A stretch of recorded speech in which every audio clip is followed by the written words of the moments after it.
नमस्कार विद्यार्थी मित्रांनो, एक्सेल स्टडीवर तुमचे स्वागत आहे। मी अजय। रोजप्रमाणे तुम्हाला आज सुद्धा खगोल हा विषय, खगोल म्हणजे जनरल स्टडी मधला खगोल आणि भूगोल हा विषय शिकवणार आहे। तर याआधी आपण काय काय शिकलो, याआधी आपण पृथ्वीबद्दल माहिती पाहिली, तपांबर पितांबर याबद्दल सुद्धा माहिती बघितली। तर आज आपण काय पाहणार आहे, आज आपण पाहणार आहे चंद्राबद्दल माहिती। चंद्राबद्दल काय काय माहिती पाहणार आहे, जे तुम्हाला पेपरसाठी एकदम अत्यंत उपयुक्त आहे, जे पेपरला तुम्हाला येऊ शकते, याच प्रकारची माहिती आपण आज चंद्राबद्दल बघणार आहे। तर काय काय माहिती आहे, चला सुरू करू। तर सगळ्यात पहिले काय, भूगोल आपला विषय काय mpscचा आपला जनरल स्टडी मधला भूगोल मधला आज चंद्र बघणार आहे आपण। तर चंद्रामध्ये काय बघणार, सगळ्यात पहिले चंद्राची त्रिज्या।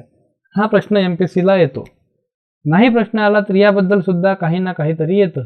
तर काय त्रिज्या, त्रिज्या किती आहे चंद्राची? त्रिज्या तुम्हाला इथं किलोमीटर मध्ये दिलेली आहे। कशात? किलोमीटर मध्ये। किलोमीटर मध्ये त्रिज्या किती आहे तर 1737.1 किलोमीटर। किती? 1737.1 किलोमीटर ही जी दिलेली आहे चंद्राची त्रिज्या। ही पृथ्वीच्या किती पट आहे?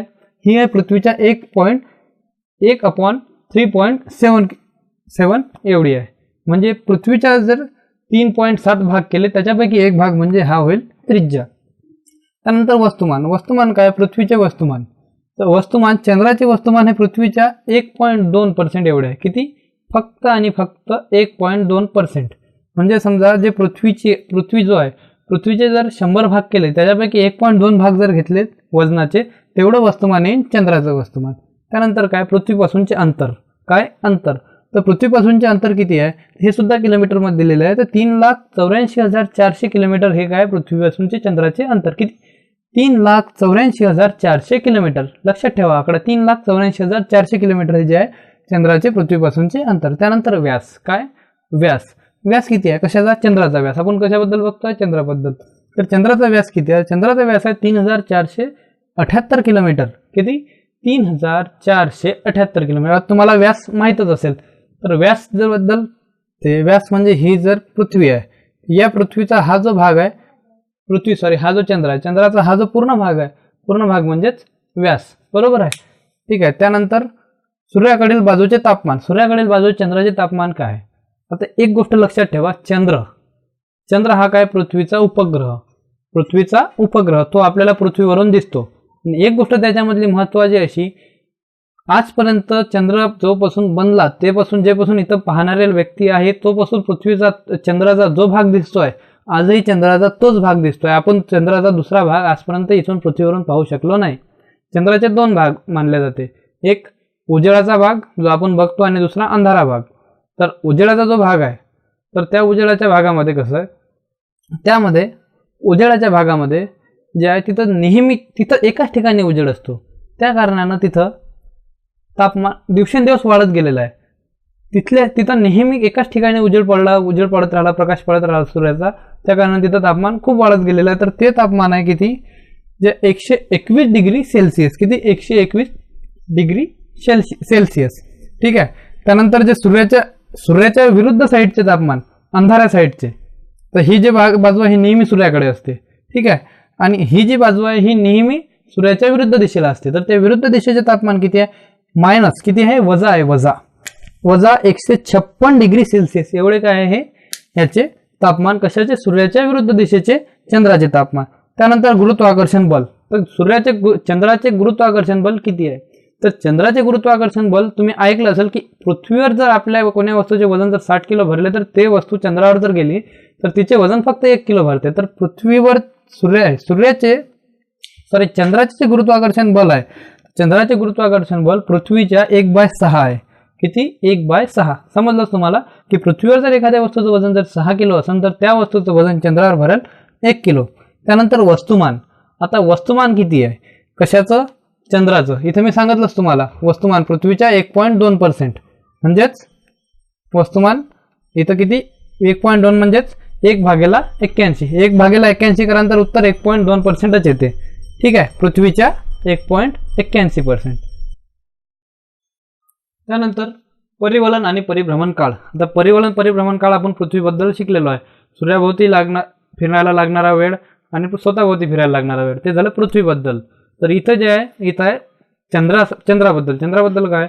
तर पृथ्वी भोवती फिरायला लागणारा वेळ आणि स्वतःभोवती फिरायला लागणारा वेळ. तर इथं काय त्याचं परिवलन आणि परिभ्रमण काळ, स्वतःभोवती आणि पृथ्वीभोवती फिरण्याचा वेळ दोन्ही वेळ सारखा आहे.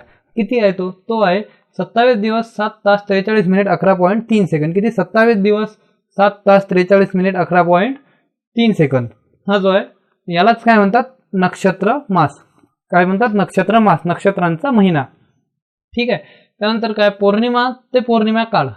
आता चंद्र एका पौर्णिमेपासून दुसऱ्या पौर्णिमेपर्यंत किंवा एका अमावस्येपासून दुसऱ्या अमावस्येपर्यंत जो काळ लागतो त्याला किती दिवस लागतात? त्याला लागतात आपल्याला कॅलेंडर प्रमाणे आपण 30 दिवस मानतो, पण ॲक्च्युअलमध्ये किती लागतात? 29 दिवस 12 तास 44 मिनिट. किती? 29 दिवस 12 तास 44 मिनिट. या म्हणूनच आपल्याला माहित आहे की आपल्याला कधी पौर्णिमा दिवसाची असते, कधी रात्रीची असते, कॅलेंडरमध्ये दिलेली असते. ॲक्च्युअलमध्ये तर चंद्र रात्रीचा दिसतं, पण कॅलेंडरमध्ये कधी दिवसा असते, सकाळी असते, ती याचनुसार असते. ठीक आहे. त्यानंतर काय? कक्षा. आता चंद्राची जी पृथ्वीभोवती फिरण्याची जी कक्षा आहे ती कशी आहे? तर ती आहे लंबवर्तुळाकार. लंबवर्तुळाकार म्हणजे कशी? तर तुम्हाला ही जी आहे, हा समजा ही पृथ्वी आणि हा चंद्र, हा जेव्हा पृथ्वीभोवती फिरतो तेव्हा हा असा फिरतो. जशी पृथ्वी सूर्याभोवती फिरत होती अशी लंबवर्तुळाकारमध्ये तसंच असा चंद्र फिरतो. हे झाली जे लंबवर्तुळाकार त्याची कक्षा. ठीक आहे. त्यानंतर काय? परिवलन आणि गतीचे परिणाम. काय? परिभ्रमण गतीचे परिणाम. आता परिभ्रमणामुळे जे आहे त्याची गती आहे परिभ्रमणाची जी गती, त्याचे परिणाम काय होतात?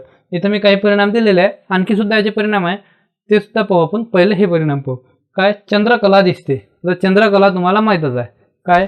तर चंद्र कधी आपल्याला सगळ्यात पहिल्या अमावस्येला चंद्र नाही दिसत, दुसऱ्या दिवशी थोडीशी कोर दिसते, तिसऱ्या दिवशी मोठा दिसतो, चौथ्या दिवशी मोठा, असा होता पौर्णिमेला पूर्ण दिसते, पुन्हा मग थोडा कमी दिसतो.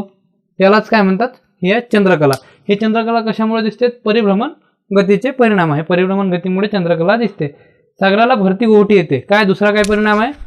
सागराला भरती आणि ओहोटी येते. कशामुळे येते? हे जे परिभ्रमण गतीचाच परिणाम आहे हा, की सागराला भरती ओहोटी येते. त्यानंतर काय? पृथ्वीवरील भरतीचे वेळ बदलतात. आता पृथ्वीवरचे जे भरतीचे वेळ फिक्स नाही आहे, त्याचे नोटिफिकेशन जेव्हा समुद्राच्या किनारी जे लोक राहतात त्यांना माहिती आहे, रेडिओवर मोबाईलमध्ये पेपरवर नेहमी येतात की या टाईमला भरती येईल. तर हे जे फिक्स नसतात, तर हे बदलण्याचे कारण काय आहे? परिभ्रमणाची गती. त्यानंतर काय? चंद्र दररोज 50 मिनिट उशिरा उगवतो. दररोज चंद्र हा 50 मिनिट उशिरा उगवतो. हे सुद्धा कशाचे परिणाम आहे? हे सुद्धा परिणाम याचेच आहे, परिभ्रमण गतीचे परिणाम आहे. तर व्हिडिओ बघितल्याबद्दल धन्यवाद मित्रांनो. यानंतरची जी चंद्राबद्दलची माहिती आहे ते आपण नेक्स्ट व्हिडिओमध्ये बघू. आज आपण काय काय बघितलं? त्रिज्या वगैरे याची जी म्हणजे जे वस्तुमान वगैरे आहे त्याचे जे बनावट आहे त्याबद्दल माहिती घेतली आणि थोडं जे त्याचे गती वगैरे त्याबद्दल थोडी माहिती घेतली. तर याच्या पुढच्या लेक्चरमध्ये सुद्धा आणखी आपण इंटरेस्टिंग गोष्टी शिकणार आहे चंद्राबद्दल. तर माझा व्हिडिओ बघितल्याबद्दल पुन्हा एकदा धन्यवाद मित्रांनो. आणि माझ्या व्हिडिओला असेच लाईक प्रेम देत राहा, जेणेकरून मी तुमच्यासाठी नवीन चांगले टॉपिक शिकवायला आणू, जेणेकरून तुमची mpsc लवकरात लवकर क्रॅक होईल.